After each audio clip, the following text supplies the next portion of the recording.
तो हेलो दोस्तों, आप सब कैसे हैं?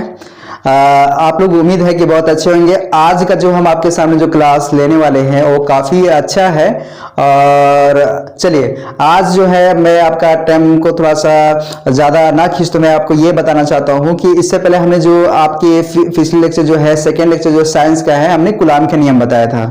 अगर आपने उस क्लास को अगर नहीं देखा है तो सबसे पहले जाके आप कूलाम के नियम देखिए। यहाँ पे मैं आपको तीन चीज़ें बताने वाला हूँ, ठीक है। पहला चीज़ जो है मैं आपको बेसिक बताने वाला हूँ, और तीन चीज़ें जो वह चीज़ मैं बताने वाला हूँ कि आपने शायद ही इसके बारे में कभी सोचा होगा। सबसे पहले मैं आपको बता दूं, आपको हिंट दे दूं कि कूलाम के नियम का जो फार्मूला होता है F इज इक्वल टू के Q1 Q2 by are square होता है। और गुरुत्वाकर्षण के अगर नियम से बात करेंगे तो F इज इक्वल टू क्या होता है, G M1 M2 by are square होता है। तो आज मैं इसी के बारे में आज चर्चा करने वाला हूं, और इसके बारे में जो तीन पॉइंट में ही आपसे एक्सप्लेन करूंगा, जो शायद आप इसके बारे में कल्पना किया होगा। तो चलिए, आज आपको जो है आज काफी इंपॉर्टेंट चीज आपको मैं बताने वाला हूं। सबसे पहले मैं इसकी बेसिक सी में बात करता हूं, और फिर जो है इसके तीन पॉइंट हम आपको बताते हैं, लास्ट में एंडिंग करेंगे, ठीक है। तो ध्यान दीजिएगा। सबसे पहले मैं ये बता दूं कि आपको हमने बताया था कूलाम के नियम के मैं रिकॉल कर दूं। इससे पहले जो हमने कूलाम के नियम लिया था, तो मान लेते हैं ये हमारा Q1 है, ये हमारा क्या है, Q2 है।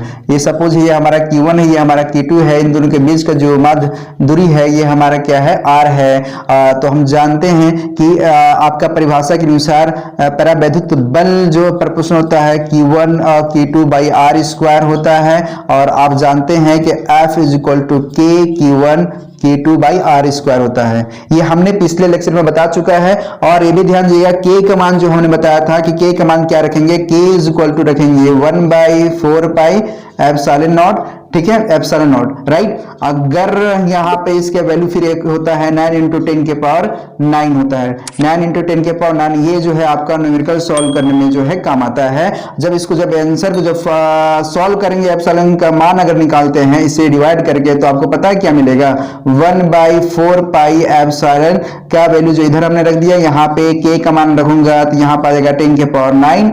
और जब इसको सॉल्व करोगे तो क्या आएगा, 8.85 × 10 के पावर -12। ये जो है मैंने पिछले लेक्चर में आपको हमने बताया था, ये आपको हमने पिछले लेक्चर में बहुत अच्छे से समझाया था। और आपको इसके पहले जो पार्ट 2 है उसको जाके आप ध्यान दीजिए। तो ये आपका हमने एक्सप्लेन बहुत अच्छे से किया है। इसका हमने बीमा बताया था, इसका जो है हमने मात्रक बताया था, बहुत अच्छे से बताया था। फिर भी मैं इसके बारे में एक चर्चा करूंगा, इसका मात्रक के बारे में हम चर्चा करेंगे। थोड़ा सा 1 मिनट का टाइम लेंगे यहाँ पे।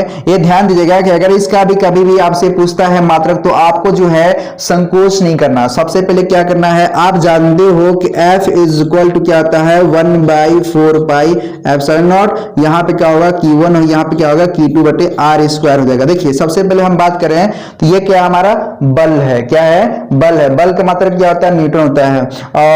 और यहाँ हमारा किसका निकालना, हम बाई द वे हम मान लेते हैं एप्सिलॉन नॉट का वैल्यू निकालना है। किसका निकालना है, एप्सिलॉन नॉट का जो है इसका मात्रक निकालना है। तो यहाँ लिखेंगे 4 यहाँ पे लिखेंगे Q1 और ये लिखेंगे Q2 by F into R square लिखेंगे। क्या लिखेंगे, आर स्क्वायर लिखेंगे, राइट। अब पता है क्या करेंगे, ये जो है आपका एप्सिलॉन नॉट का जब हम वैल्यू फाइंड करते हैं, तो आपको हमने बताया था बहुत अच्छे से कि ये क्या होता है, Q इज इक्वल टू क्या होता है, आपको पता है ना, Q इज इक्वल टू क्या होता है, IT होता है। क्या होता है, IT होता है, क्योंकि आवेश is equal to I × T होता है। मतलब इसको आप एक और अगर मात्रक से आप रिप्रेजेंट करना चाहते हो तो एम्पियर और सेकेंड हो जाएगा। क्या हो जाएगा, एम्पियर सेकेंड हो जाएगा। इसको जो है हम शॉर्ट फॉर्म में जब बीमा निकालते हैं इसको क्या लिखते हैं, AT लिखते हैं। क्या लिखते हैं, AT लिखते हैं। इसी तरह अगर मैं R, यहाँ पे क्या है, दूरी है, दूरी मतलब लंबाई, लंबाई मतलब इसका L का बीमा निकालेंगे, लंबाई की बीमा किया जाएगा, L हो जाएगा। क्या हो जाएगा, L हो जाएगा। तो इसी केसेस में अगर हम बीमा और मात्रा की बात करें तो यहाँ पे पता है क्या होगा, देखिए कूलाम है, क्योंकि कूलाम इसका जो आवेश के जो मात्रक होता है वह क्या होता है, कूलाम हो जाएगा। देखिए यहाँ पे Q और Q1 दो है, Q1 और Q2 क्या है, यहाँ पे 2 है, तो यहाँ पे क्या हो जाएगा, कूलाम स्क्वायर हो जाएगा। और ये क्या है, 1/4 पाई क्या है, हमारा कांस्टेंट हम यहाँ पे मान लेते हैं, ठीक है। तो यहाँ पे क्या हो जाएगा, देखिए F का मात्रक क्या होता है, न्यूटन होता है। R का मात्रक क्या होता है, मीटर स्क्वायर हो जाएगा। क्या हो जाएगा, मीटर स्क्वायर। ये सब हमने बता चुका है, फिर भी मैं आपको ऐसे में नॉलेज के तौर पे बता रहा हूं। और ध्यान दीजिए यहाँ पे कि अगर बीमा निकालने के बोलता है तो यहां पे क्या करोगे, कुलाम का बीमा क्या हो जाएगा, ए टी का स्क्वायर हो जाएगा। यहां पे अगर मैं बात करूंगा तो इसका हो जाएगा एम एल टी के पावर -2, राइट। और यहां पे एल का ये बात करूंगा तो यहां पे हो जाएगा एल स्क्वायर। जब इसको मैं ऊपर ले जाऊंगा तो आपका बीमा जो हो जाएगा एम के पावर -1, देखिए यहाँ पे एल है, यहाँ पे एल स्क्वायर है तो एल के पावर ऊपर जाएगा तो यहाँ पे क्या बनाएगा, एल के पावर -3 बनाएगा। और ये जब टूटेगा यहाँ पे तो ए स्क्वायर आएगा और टी का स्क्वायर आएगा, ये टी ऊपर जाएगा, देखिए यहाँ पे माइनस है, क्या ये माइनस से ऊपर जाएगा तो यहाँ पे टी के पावर 4 हो जाएगा। तो इसको जो है एक जो है सीरियल बाय सीरियल लिखे तो सही रहेगा, एम एल टी के पावर 4 यहाँ पे ए स्क्वायर हो जाएगा। ये आपका एप्सिलॉन नॉट का बीमा है। इसके पिछले हमने क्लास में बहुत अच्छे से समझाया था, तो इसको आप जाके पिछला लेक्चर जाके आप अटेंड करें। ये तो गुलाम के नियम था। गुलाम के नियम से अगर हम बात करेंगे थोड़ा सा, और हमें यहां पे बात करना चाहता हूं कि अगर इसको हम थोड़ा सा रफ करते हैं, थोड़ा सा देखिए एक ही चीज इसमें याद रखिए, हल्का से मैं आपका माइंड को रिकॉल करना चाहूंगा कि अगर आप जब सॉल्व करेंगे तो यह क्या होता है, आप ध्यान दीजिए, ये क्या होता है कि आपने लिखा होता है कि f इज इक्वल टू क्या होता है, f is equal to 1/4 pi epsilon nought k, यहां पे q1 और यहां पे क्या होगा q2/r², राइट। यहां पे q1 q2/r²। अब यहां पे एक ध्यान दीजिएगा कि यहां पे अगर यहां पे बात करता है निर्वात अथवा वायु में है, तो निर्वात अथवा वायु में है तो यहां पे के बराबर क्या आप रखते हो, यहां पे के बराबर 1 पुट करते थे। यहां पे निर्वात अथवा वायु में तो यहां पे क्या पुट करते थे, के बराबर 1 पुट करते थे। हमेशा याद रखो, अगर आपसे पूछता है कि अगर निर्वात अथवा वायु में जहां पे बोल रहा है तो वहां पे क्या रखोगे आप, के बराबर 1 पुट करोगे। अब ये भी मैं बता दूं कि जहां पे के क्या है, परावैद्युत है। क्या है यहाँ पे, के क्या है, परावैद्युत है। क्या है यहाँ पे, परावैद्युत है, परावैद्युत है। या फिर इसको एक और नाम से जानते हैं, परावैद्युत भी बोल सकते हैं, और इसको दूसरा नाम से बोलते हैं विशिष्ट परावैद्युत। क्या बोलते हैं, विशिष्ट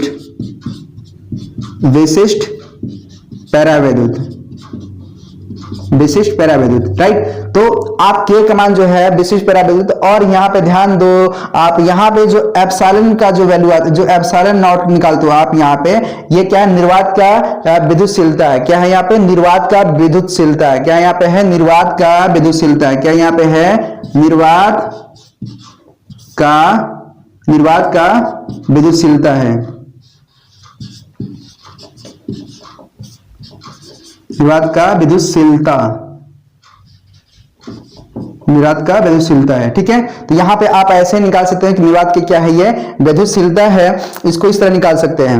अब थोड़ा सा इसमें हम आपको थोड़ा सा माइंड को रिकॉल करना चाहते हैं।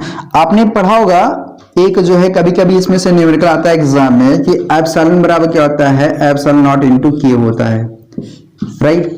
इसको आप याद रखिएगा, एप्सिलॉन नॉट क्या होता है। अब ये जो होगा आपका, ये देखिए इसका और इसका हम थोड़ा सा आपको बता दें, और इसका भी हम बता दें आपको, ठीक है, तीनों को हम बता दें। यहाँ पे अगर हम इस केसेस में अगर हम बात करते हैं तो परावैद्युत ये क्या हो जाएगा आपका, ये आपका हो जाएगा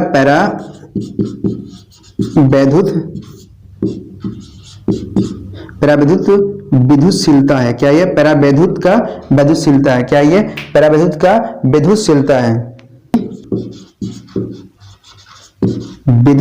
है,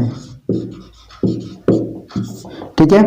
और इसको मैं बात करूंगा तो ये क्या है, ये वाला ध्यान देंगे, इसको थोड़ा सा मैं इधर खींचता हूं तो इसको ये कहा जाएगा, ये निर्वात की, ये क्या है, निर्वात की विद्युतशीलता है। ये क्या है, निर्वात की विद्युतशीलता है। ये क्या हो जाएगा, निर्वात की विद्युतशीलता है। इसको आप लिख लो, विद्युतशीलता है। थोड़ा सा यहाँ पे कर लो, जगह कम है इसलिए ऐसा हो रहा है, ध्यान दो। तो अब मेरे को पता चल गया कि एप्सिलॉन जो होता है परावैद्युतशीलता है। क्या ये परावैद्युत की विद्युतशीलता है, और एप्सिलॉन नॉट जो होगा यहाँ पे क्या होगा, निर्वात की विद्युतशीलता हो जाएगा। और जो के का जो मान होगा ये क्या होगा, परावैद्युत होगा। क्या हो जाएगा, परावैद्युत होगा। एक चीज और इसमें ध्यान देना, इसको परावैद्युत भी बोल सकते हैं और विशिष्ट परावैद्युत भी बोल सकते हैं, ठीक है। इसमें एक केस और आता है, सभी परावैद्युत के लिए के का मान जो है 1 से अधिक होता है। ठीक है। एक चीज पॉइंट जो है नोट करके लिखना है यहाँ पे।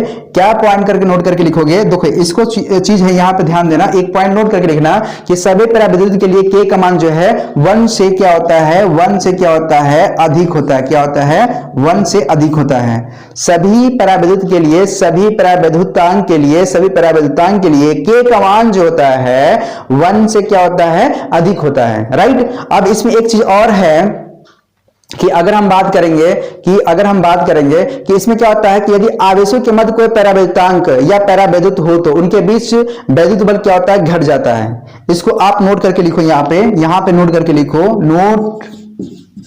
नोट करके लिखो यहाँ पे क्या लिखो आप कि यहाँ पे लिखो यदि आवेशों के मध्य कोई परावैद्युत हो तो, यदि आवेशों के बीच यदि आवेशों के बीच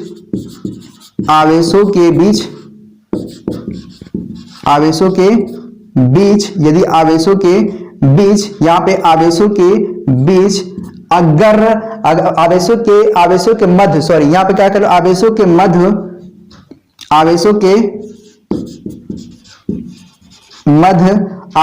मध्य अगर कोई परावैद्युतांक हो तो, कोई परावैद्युतांक परावैद्युतांक हो तो यहां पे क्या होता है, उनके बीच वैद्युत बल घट जाता है। उनके बीच